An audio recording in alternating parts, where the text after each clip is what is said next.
Okay, so we have gone through sorting algorithm, specifically bubble sort, and you've been asked, of course, to be familiar with the other two sorting algorithms, insertion sort as well as the selection sort. Before that video, we also looked at how we can use getLine to read our data from the file, and this data that I'm showing you here is exactly what we had there, to get data from the file using getLine and put that data into a structure which was declared here, array of structures, and at the very end of it we actually displayed the content of that file. Our file was separated by colon, but now our output we are displaying them using a space.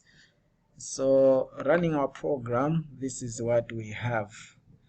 But now in this video I want us to use some sorting algorithm. In our case, the bubble sort. We are going to modify that and use it to sort our data. First of all, we are going to look at how we can sort our data using the surname. And of course, we can also choose to sort our data maybe using the gender, so that we can have females first, then males. Or we can sort our data by using the grades, to start with those who have performed so well, then those who have performed so poor at the bottom, or in ascending order, starting with those who have not done well to those who have performed so well. So that's what we want to do, that's what we want to achieve.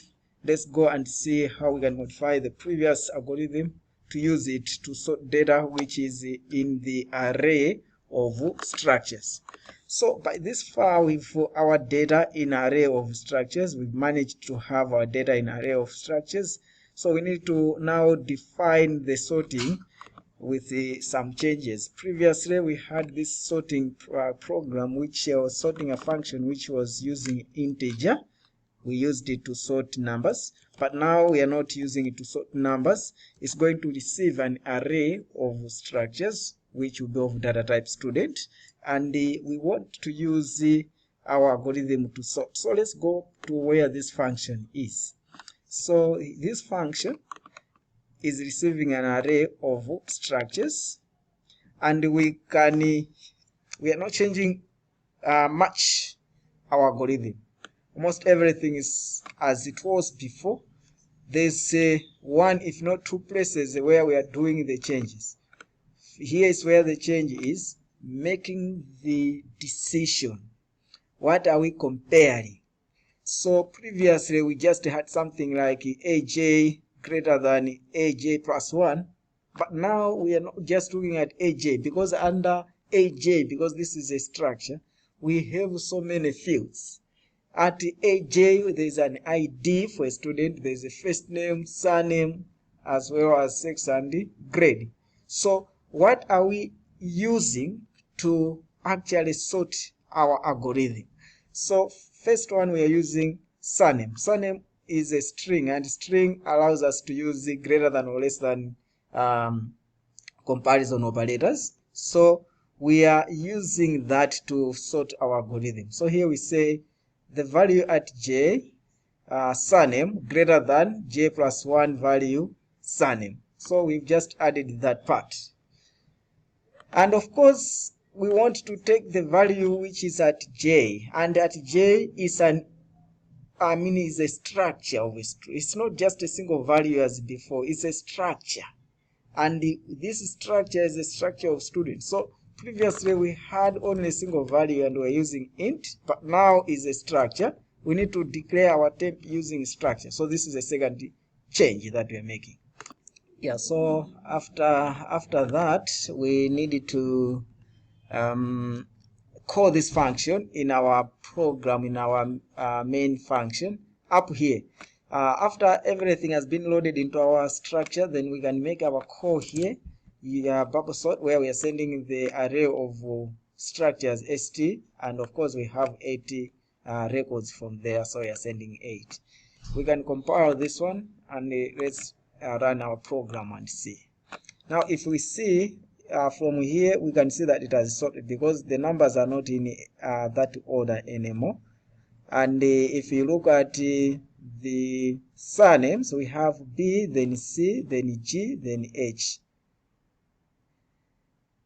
So we have A, B, C, D, E, F, G, H, then I, K, then L, M, and this MC and MK comes after MC, then Yarubi. So we have sorted by first name. Of course, we can choose to list our data starting with the surname, so that the sorting is seen properly. We can start with the surname, but the sorting can be done using any criteria. So we have used the surname. We can come where we are making the we are displaying our data, and maybe we can have our surname and the first name, and then we can have the other information put somewhere. So we can have something like this here. So we are sorting by that one. For now, maybe let me try to take off the ID, so we can just have surnames and it is here. Just want you to see that we have first name blah blah blah sorted like that. And another thing that I would want you to take note of is we can change the okay, let me take it back. Let me just see that everything is okay. We can use a different approach where our method is actually sorting by the grade, so maybe in descending order. So we can use grade as our criteria, and we can sort this one in descending order. So I'm changing here where this one is less than that, then it should do the swapping. Okay, so let's see how this one goes.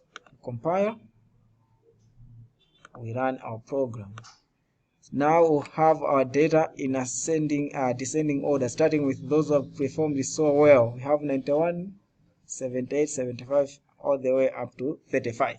So that's how you can sort actually a structure. It's the same way you can sort any array. The most important is to have your data in an array of structures. Then you can send that array of structures to a function which is actually doing the sorting. In our case, we are using the bubble sort to do so. But as I said, you should also try to use other sorting algorithms like selection as well as insertion.